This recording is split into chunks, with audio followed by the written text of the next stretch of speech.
D'abord, il faut savoir que l'électeur va voter dans un bureau de vote. Ce bureau de vote est composé d'un président et de quelques assesseurs. C'est là, bien sûr, qu'il va trouver les bulletins de vote. Mais il faut savoir que le président du bureau de vote doit vérifier d'abord si tous les bulletins sont là, si on peut respecter l'égalité entre tous les candidats et si les listes d'émargement seront présentes afin que l'on puisse procéder à la signature donc du citoyen qui est venu voter. L'électeur va donc se rendre dans le bureau de vote. Il va d'abord être soumis à une vérification de son inscription préalable sur des listes électorales, si bien sûr il est majeur et s'il jouit de ses droits civils. Il va donc présenter sa carte d'identité.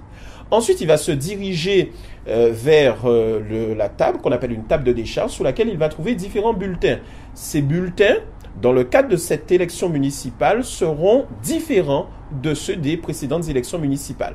En effet, l'électeur devra choisir un seul bulletin, mais qui comportera deux listes. Et ces deux listes sont celles du conseil municipal et celles du conseil communautaire.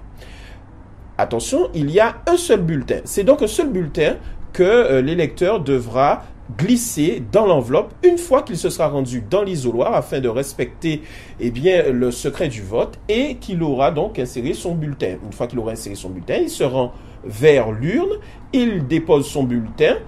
On dit bien sûr qu'il a voté, on le précise, c'est obligatoire. Et ensuite, il n'a plus qu'à signer la liste d'émargement. Donc, il y a peu de choses qui vont changer pour ces élections municipales.